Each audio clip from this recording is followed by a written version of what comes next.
Good morning students, I am Mrs. Amrita Ekka with Indus Civilization Lecture 5 and in this session we will be dealing with Science and Technology.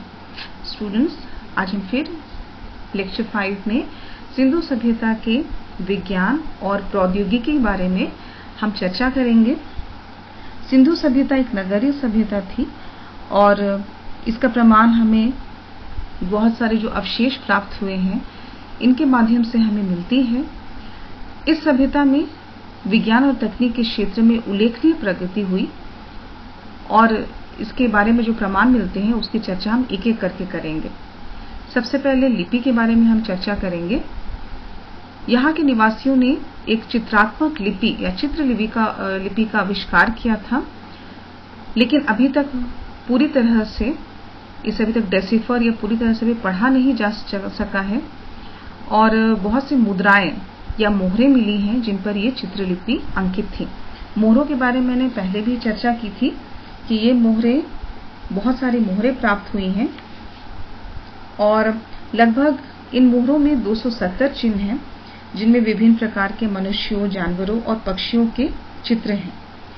ये जो मोहरें हैं ये विशेष रूप से ये चीनी मिट्टी, हाथी दांत और चूने के बने हुए हैं और इन पर संक्षिप्त लेख भी हैं जो कि दाएं से बाईं ओर और बाईं से दाईं ओर यानी दोनों तरफ से ये लिखे गए हैं। कुछ जो मोहरे हैं वे चौकोर आकृति के हैं, कुछ मोहरों पर खूंटियां या नॉब्स भी बने हुए हैं। मोहरों के बारे में ये भी एक अनुमान लगाया गया है पुरातात्विकों के द्वारा कि शायद इसे व्यापारी इन्हें ठप्पे लगाने के लिए इसका प्रयोग करते थे, या हो भी सकता है कि लोगों का ये विश्वास है कि वे बुरे प्रकोप से या बुरी आत्माओं से बचने के लिए ये इसका धारण गले पर या बाजुओं पर एक ताबीज की तरह पहनते थे, इसे धारण करते थे। जो मोहरे हैं ये एक स्रोत के रूप में एक बहुत ही अहम जानकारी हमें प्रदान करता है। जैसे सर जॉन मार्शल ने हमें पशुपति या भगवान शिव की आराधना के बारे में जानकारी दी, ये जानकारी हमें मोहरों के माध्यम से ही मिलती है। कुबड़े बैल या ब्राह्मी बैल की जानकारी भी हमें मोहरों के द्वारा ही मिलती है। और इस प्रकार सिंधु सभ्यता के जो लोग हैं इनका रहन सहन कैसा था, बाल कैसे संवारते थे, इनके वस्त्र गहने हो गए या इनका कला क्या था, उद्योग धंधे क्या थे, ये सारी जानकारियां हमें मुख्य रूप से मोहरों के माध्यम से ही प्राप्त होती है। ये मोहरे जो है वो मेसोपोटामिया में भी पाए गए हैं, जो ये दर्शाता है कि सिंधु सभ्यता और मेसोपोटामिया का जरूर कुछ संबंध रहा होगा, व्यापारिक संबंध रहा होगा। और इस प्रकार ये मोहरे जो हैं ये जानकारी के एक बहुत ही महत्वपूर्ण स्रोत है। So students will see about the script of Indus civilisation. The script of Indus valley civilization was mainly pictographic and it was rather boustrophedon or from right to left or from left to right in alternative lines. Means it was written from right to left and just in the next line it was written from left to right. So in this way we see that the seals were an important source of information. They were made basically out of ivory, limestone and china clay and were made of different shapes and sizes in which the figures of humans, animals and birds were depicted. In these seals we get many important information like the clothing, jewelry, and about the farming, agriculture and the domestication of animals. Mainly we get all these informations from these seals. But the most important fact which we came to know was by Sir John Marshall, who declared that one of the seal, which was the figure of a yogi, it was Lord Shiva or Pashupati, and hence it proves that Lord Shiva was worshipped in Indus civilization.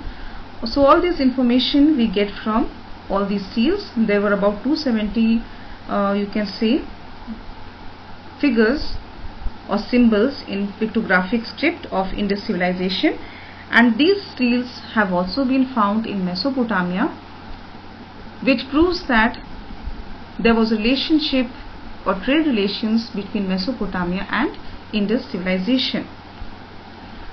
Next अब हम देखेंगे धातुकर्म के बारे में, जो कि विज्ञान और प्रौद्योगिकी के अंतर्गत आता है।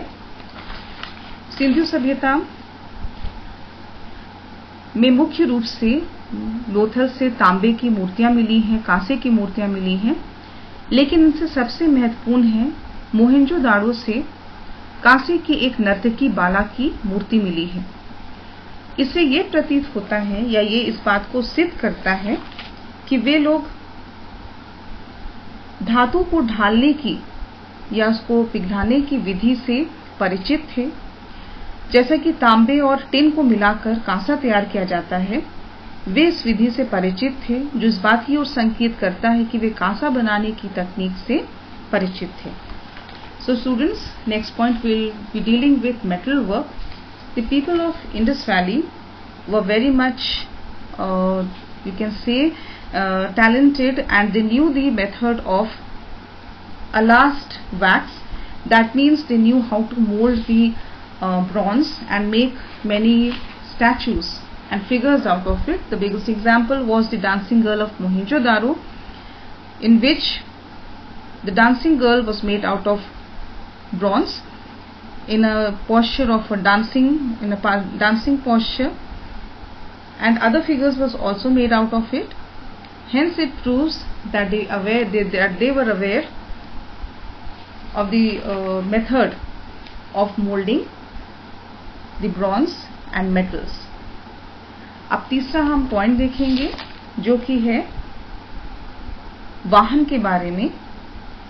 मोहेंजोदाड़ो में बैलगाड़ी का खिलौना मिला है, जो इस बात की ओर संकेत करता है कि आवागमन या मालवाहक के उपयोग के लिए वे लोग बैलगाड़ियों के उपयोग से परिचित थे। Means of communication, you can say that the cart was found, the toy cart was found, which proves to this point that they knew the use of the carts, how the carts were used to load various articles and were used to transfer the goods from one place to another. चौथा point हम देखेंगे गोदी एवं नौका। लोथल में ईंटों से निर्मित एक लंबी चौड़ी आयताकार गोदी या डॉक यार्ड मिली है, और इससे यह हमें पता चलता है कि वे नौका एवं गोदी निर्माण के तकनीक से परिचित थे। इसके अतिरिक्त मोहनजोदड़ो के एक बर्तन पर नाव का चित्र बना हुआ है, और इन नौकाओं द्वारा विदेशों से व्यापार होता था। So students, now we'll see in the fourth point about the dockyard and the boats.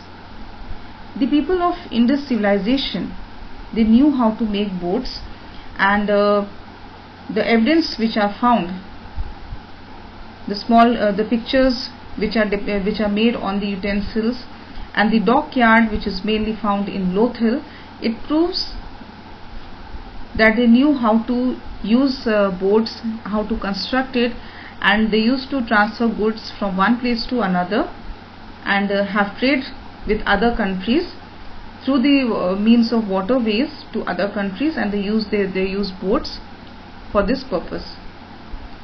पांचवा पॉइंट हम देखेंगे नापतोल के साधन। सिंधु सभ्यता में मापतोल के तकनीक से वे परिचित थे। इसका प्रमाण हमें इस बात से मिलता है कि वहाँ बहुत सारी बाटें मिली हैं। ये जो बाटें हैं ये बहुत सारे आकार के थे, कुछ भारी थे, कंगड़ों का भी इस्तेमाल होता था, कुछ हल्के थे, कुछ चौरस थे, और इसके अतिरिक्त वे तराजुओं का भी प्रयोग करते थे, और वे दशमलव प्रणाली से भी परिचित थे। इनका मापतोल का एक निश्चित स्केल था। So students, we can say that the Indus civilization people, they were aware of weights and measures, and various weights of different shapes and sizes have been discovered. Scales were also used. They were aware of the decimal system, and the unit was 16. It's assumed by the archaeologists. And so they were aware of the scale and how to use weights and measures. So this proves that they were known to the system of measurement. 6th point हम देखेंगे नगर नियोजन। मोहनजोदाड़ो नगर एक योजनाबद्ध नगर था और एक बहुत ही निश्चित तरीके से इसका निर्माण किया गया था, जिसे पहले चर्चा की गई है। और इसकी सड़कें बहुत चौड़ी थी, एक दूसरे को समकोण पर काटती थी और पक्की ईंटों का निर्माण होता था। वही हम जल निकास प्रणाली के बारे में भी देखते हैं, और जो पकी हुई ईंटें हैं वे कैसे नालियां जो हैं वो ढकी जाती थी इन पकी हुई ईंटों से। और मोहनजोदाड़ो में ही हमें विशाल स्नानघर मिलता है जो पकी हुई ईंटों से मिला था। तो ये सारी चीजें इस ओर की ओर संकेत करता है कि वे लोग रेखा गणित से परिचित थे, उनका ज्ञान था और वे लोग निर्माण की तकनीक से भी परिचित थे। So in the 6th point we'll see about the town planning, as we had already discussed in the previous sessions, that they were aware of town planning, and the roads were very straight and broad, and they used to intersect at 90-degree angles, and in the roads there were drains which were baked of baked bricks and which were covered with stones, and they were cleaned from time to time. So these all point out to the fact that they were known to the construction of roads, and they were known to the system of construction. 7th point में हम देखेंगे चिकित्सा ज्ञान।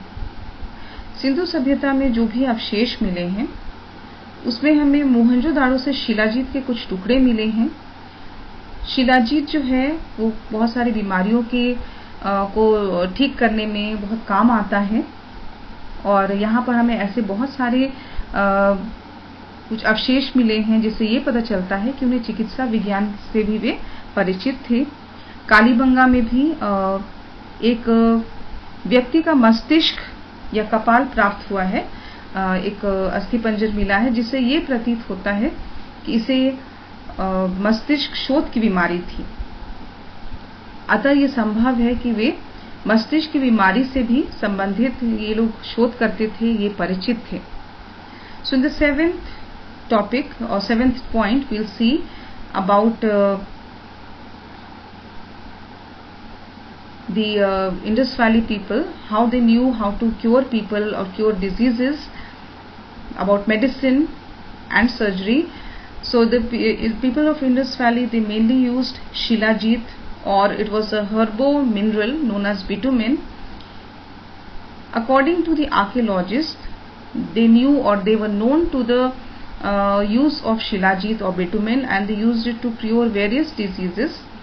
It is possible or estimated that they knew how to cure encephalitis, the disease in which the skull is swollen, and hence this proves that they were known to the use of shilajit and how to cure the severe diseases of head, and so they were very much progressive in medicine. 8वां point हम देखेंगे सिंचाई व्यवस्था या सिंचाई के साधन।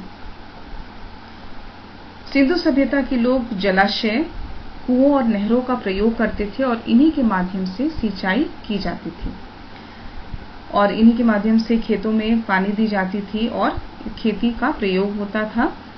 मोहनजोदाड़ो में भी बहुत सारे कुएं मिले हैं। ऐसा माना जाता है कि लगभग 700 कुओं की यहाँ पर प्राप्ति हुई है या खोजे गए हैं। So students, in the 8th chapter we'll see about the irrigation system of Mohenjo-daro. The people of Indus civilization, they used to irrigate their farms through wells, reservoirs and canals, and the evidence we get are the 700 wells which are found or discovered in Mohenjo-daro, and hence these all were used to irrigate the farms and used for farming. Lastly, we'll see about the various implements and tools which were made out of various metals like axe, knife, and small tools and implements for farming. But one thing you should mark, that iron was not known to them.